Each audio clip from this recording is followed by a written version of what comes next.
Pemirsa, perdagangan saham di Bursa Efek telah dibuka dan kita akan mencermati kinerja perdagangan saham hari ini.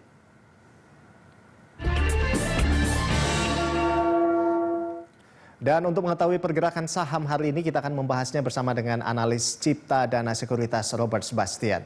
Ya, selamat pagi Robert Sebastian. Ini pada perdagangan kemarin IHSG ditutup di zona merah ya. Nah, pagi ini IHSG juga dibuka di zona merah, terkoreksi 0,37% gitu ya. Nah, ini prediksi Anda sepanjang hari ini pergerakan IHSG akan seperti apa? Ya, jadi kami memprediksikan hari ini IHSG akan bergerak di rentang 5.067 hingga 5.140, di mana masih rawan terkoreksi atau masih rawan dengan aksi taking profit ya. Setelah sepekan sebelumnya IHSG sempat menguat dan kita prediksikan sepekan ini akan terjadi koreksi minor di IHSG. Seperti itu. Kalau dari global sendiri juga kita melihat kemarin Dow Jones maupun S&P ditutup melemah ya. Mungkin ini juga yang mempengaruhi psikologis investor dan mempengaruhi IHSG untuk dibuka di zona merah pada pagi ini. Seperti itu.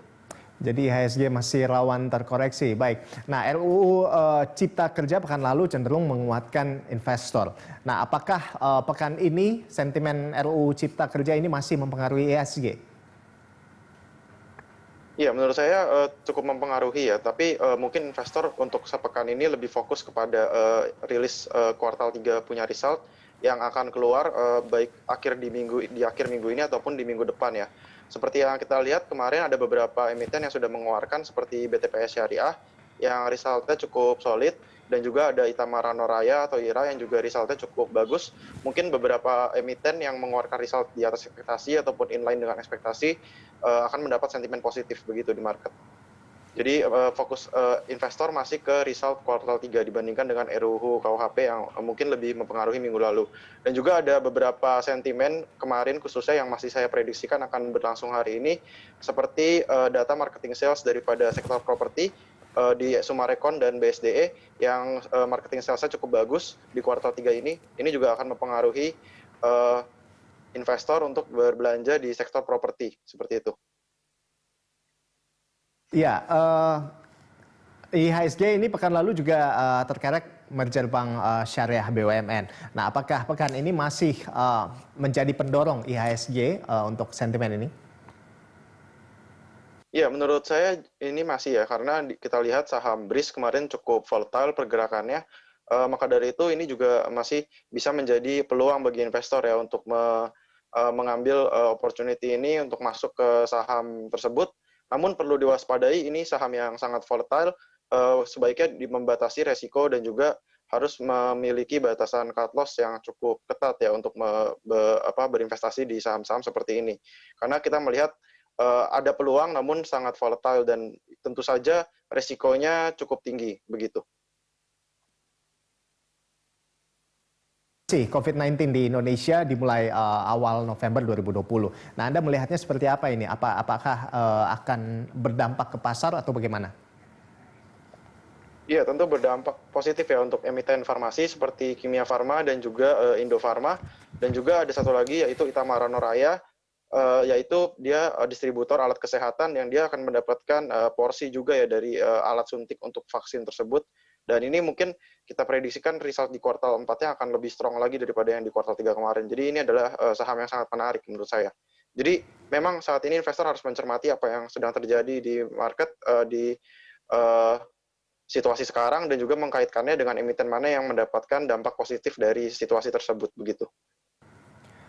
Baik, nah selanjutnya ini kan bulan Oktober dan November biasanya swing investor masuk pasar saham. Nah, sejauh ini seperti apa Anda melihatnya? Ya, menurut saya ini emang sudah terjadi baik bulan November maupun bulan-bulan sebelumnya ya. Namun kita harus lebih mencermati lagi kalau di bulan ini memang sangat tergantung daripada sentimen sendiri. Seperti kemarin ada sentimen nikel dan juga terhadap saham Antam dan juga saham Inco ya tentang EV baterai yang akan masuk ke Indonesia.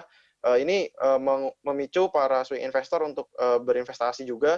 Dan ini juga tentunya memberikan peluang namun memberikan resiko juga terhadap investor kita juga seperti itu. Jadi perlu dicermati baik-baik sentimennya seperti apa, dan juga perlu timing dan juga manajemen daripada batasan-batasan money management yang cukup jelas ya untuk bermain di saham-saham seperti ini, seperti itu.